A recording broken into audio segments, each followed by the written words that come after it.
Yo, check. What's going on, y'all? It's Mega Ran. It's been a little while. I shouldn't have left you, but I'm back with a podcast to bless you. This is Mania. Before I get into the actual episode, which I wasn't able to be a part of, but I'm here to tack on the intro and outro. You know, throw my little I'm the bread in this particular sandwich. But yeah, so I'm in Japan right now. It is 8 in the morning. In Phoenix, where I live, it's 4 in the afternoon the previous day, so it's a little crazy right now. But I'm live from the future. Just want to let you know that it's going to be okay. It's okay here in the future. The world did not end on September 24th. It's okay. It's okay. It's okay. Unless the world did end and we're in some weird subspace. Anyway, I'll check on that. Let me know if you guys can reach this through the void. Anyway, in Japan for Tokyo Game Show, a couple of shows, and having a really, really good time, man. Last night we were out in Shibuya. I'm surprised I'm still vertical after a pretty wild, lit night. But it's been great, man. I'm extremely blessed to be out here again and joined by esteemed colleagues. Mr. Richie Branson is in the building. Yo, what's up? Chilling. Thanks for jumping on at 8 in the morning with me to to put the bow on this podcast. I gotta work don't stop, as you know, that when you get, no matter how far you get, sometimes you gotta finish your jobs and can't keep the people waiting who might be expecting some updates. So your first time in Japan, is that correct? First time, yeah. So what do you think? What's Japan about? Is it up to the hype? What do you feel? Oh yeah, man. It's an experience that everybody should get a chance to have in their life, man. And it's a shame that we're only here a week, because a week is definitely not enough time just to be able to get into and really see Tokyo, which is one city. You know, so like, if you want to come to Japan and really take it in, like, carve out a couple weeks for that. For sure. That's real, man. I tell people that all the time. Like, you need more time out here. Like, it's not even an exaggeration, but I think time moves faster here. It just seems like it. Just time just goes. But how you been adjusting with the turnaround and the time difference out here? Man, yeah, you probably want 2 weeks too, because the first week you'll have jet lag the whole time. Like, you don't sleep long here. Like, it's like I went to bed, like, if I went to bed like at 11 p.m., I'd be up at like 4 a.m., 5 a.m. And it's like, once you're up, you can't go back to sleep. So like, you'll be waking up absurdly early every day for the first week, at least, it seems like. And you know, communicating with people back home is different because you're 16 hours ahead of schedule. So, you know, I think by the time I landed, I was calling all my people back home, and I was like, oh, it's like 2 a.m. over there. But it was 2 in the afternoon where we were. So it's just, yeah, the time difference is crazy. It's pretty nuts right now. So getting off of that onto, I guess, what you've experienced out here, we've had a couple of bucket list moments go down. You know, you got a chance to see the Gundam statue. Oh yeah, we talked about that being something that you've mentioned in rhymes and all that, and now to be here, you know, I can't even ask you to explain that, but I would love to know, like, if you could put it into words, like, what's the feeling like? I took a picture of you having a bit of a Mecca moment out there. So what was going through your head just walking up on that giant statue and just... Well, I think the biggest thing is, like, you know, when they announced that they were going to tear down the statue this year, I was like really sad, because I was like, dang, I missed, you know, my opportunity to see that. And then, you know, it seemed like rumors were swirling that they were going to replace it with another one soon after that. Although, you know, I didn't know what the time frame was. And so when, you know, I found out we'd be going here around this time frame, I was like, man, I wish that statue would be done by then.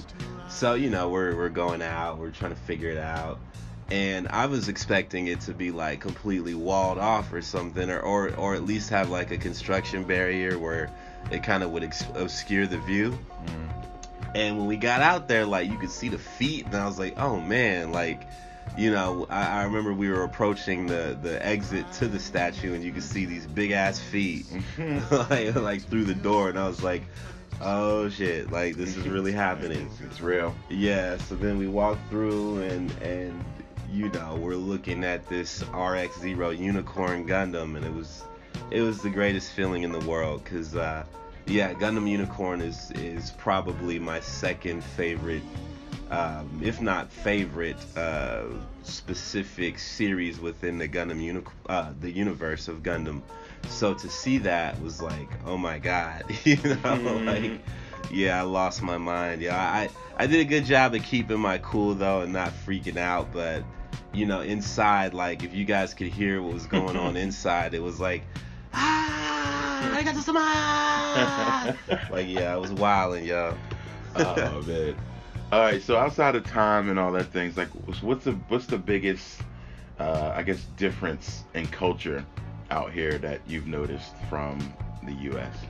Oh man, where can I start? Yeah, it's a lot of things different out here, culturally, compared to the U.S. I mean, one, even down to like physical motion, like, you know, all the sides that you're used to walking on or driving on are completely opposite. And as bad as it is for me to even adjust to walking on the right side of whatever we're on, with the flow of traffic, if you will, is tough. So I couldn't even imagine driving. The food servings here are a lot smaller, and I think that's a good thing. You know, you order a large fry here and it's like a small fry in America. So, like, you know, that's pretty crazy too. And then also, like, the way that they use mascots for everything out here. Like, even warning signs. Like, there was a warning sign for a, like, if you stuck your hand, like, if you left your hand in the subway door and it closed on your hand. Now, usually, like, in America, that would be like a stick figure, and you'd see, like, the little, you know, impact mark from the doors. But here, it's like this cute, like, it looked like a beanbag bunny or something. Like, literally, like, yeah, it was a beanbag bunny. And, like, he was making the cutest crying face as the door was closing on his hand. And I'm like, I mean, I don't know. Like, I feel like in America, we'd be like, oh, that's cool. Let me try, you know? Or we went, you know, we catch a bus. Every bus has its own little mascot. We went somewhere and I saw like a dolphin as a mascot. Even the no smoking signs, yo. You know, in America, it's the red joint with the line through the middle, and it's a cigarette. Here, it's like the cigarette has a face. Like, he's looking at you like, hey, it's me, Mr. Cigarette. It's got the no sign on it. I'm like, wow, that's crazy. So, like, I can appreciate, like, all of the artistic outlets. You see it everywhere. Japan is just, you know, and the way, like, manga and anime is just such a mainstream thing out here. It's not like in America where, I mean, comic books and cartoons are cool and they make a lot of money in America, but you don't see them incorporated into, like, a city's, like, PSAs and anime or a manga cartoon or some stuff. Yeah, it's so embedded out here, and I try to. That's a big thing I've noticed too. Is like that part of the culture is like completely embedded in mainstream everything. Yeah, you know, you go to a casino and see Sailor Moon out on the poster in front of it. You know, so they're very proud of what they've created, and it's a part of generations and culture, which is really dope. All right, so we got one more show. Which means we'll be doing some musical rapping. What's going on with Richie Branson rapping? I heard you dropped a new single. Oh yeah, man. Let's talk about that a little bit. It's crazy. Like, you know, I had a crazy year last year. I was diagnosed with thyroid cancer, and you know, as a rapper, that's like, you know, as a human who wants to live, that's not a bad cancer to have. Like, you know, pretty survivable. The prognosis is usually really good. But as a musician, it's probably the worst cancer you can get for your career, per se, or one of. There's probably more worse, but, you know, so they had to do surgery, like, around my vocal cords in that area, because your thyroid is, like, sitting right in front of all that. So, I had surgery, and for, it's an 18-month long, like, recovery process completely from that. So, even now, we're almost a year. It'll be a year since the surgery, October 11th. Wow. And I still have trouble swallowing, snore a lot louder. Like, it's just a lot of stuff. So, as my rap career goes, like, I had to take a hiatus because of that.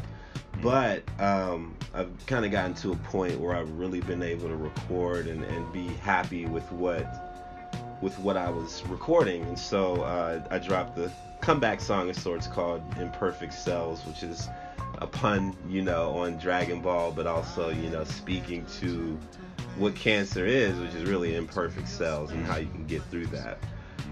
So after that, I have the album with an anticipated release date of October 11th, which will mark the 1-year anniversary since surgery. Right. And, it's a pretty milestone-y kind of date to me, so I'm definitely working hard for that. And, man, after that, I've got a couple of more albums, or side albums in the works as well.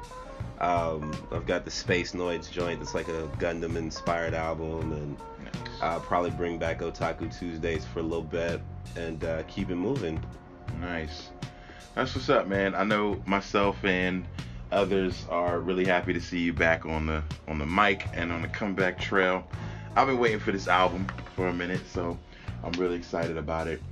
And yeah, so I just wanted to get a little bit of what's in the head of Richie Branson these days out here in Japan. So we're about to finish up and get back into the rest of the podcast, which apparently is a long one because I'm looking at these files and it's 90 minutes. Teak, I told you to keep the show shorter. That's what's up, though. I don't want to have to edit out anything important, but we'll see. Anyway, this is a special episode of Matt Mania. I'm going to play Imperfect Cells and then jump right into episode 52 of Matt Mania. Thank you guys so much for listening. Oh, somebody's going to ask me about meeting Kenny Omega, so I have to at least talk about that a little bit. Kenny Omega was mad cool.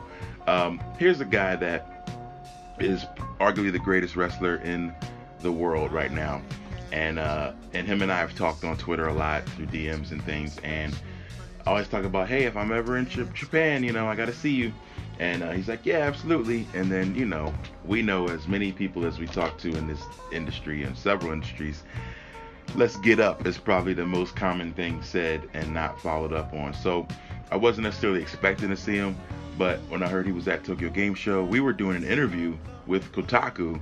And if you know anything about Kotaku, it's a big outlet, so I didn't exactly want to just leave my interview to go say hi to a wrestler. So I was like, man, I can't leave, I'm chilling. And then he's like, where you at? And I was like, we're in the international business area. And then he walked over there and came and talked. So I appreciated that. We talked video games, talked wrestling. The dude is a super great guy, and in addition to an awesome wrestler. But it's funny to see a dude with that much charisma in a regular state be a completely regular, shy, kind of nerdy dude. And so sometimes I wanted to just mention that to make sure people know these dudes are humans too. So be nice to people, because just because when what you see when the camera's on is a very small percentage of that person's real life, and that happens with music, that happens with any performer. Basically, we're all introverted, man. At least I believe that. I don't know, Richie, are you introverted as well? Yeah, man. I think so. I feel like honestly, any type of entertainer or performer, when they have that opportunity to decompress and not be that, they welcome it. So I was told that last night. Yeah, I'm always looking for the first corner to hide in, after a show. Like, I love to talk and love to high five and hug, but I'm like, I need to recharge my meter sometimes. So yeah, man, it was super fun meeting him. Shout out to Kenny Omega. I did not interview him for the show, so why would I want to be that guy the first time I talk to somebody to be like, yo, let me just bring out a recorder? And so anyway, next time. And thank you guys for continuing to listen. Give us those 5 stars on iTunes. And at this point, I'm going to take it away with Imperfect Cells and episode 52. It's Matt Mania. As always, keep your shoulders off the mat. And as they say in Japan, Arigatou gozaimasu. Let me clear my throat, I got some words to tell. Got my shit together, now I'm out the turtle shell. All my life I thought that I had perfect cells, and when I found out that I didn't, that shit hurt like hell.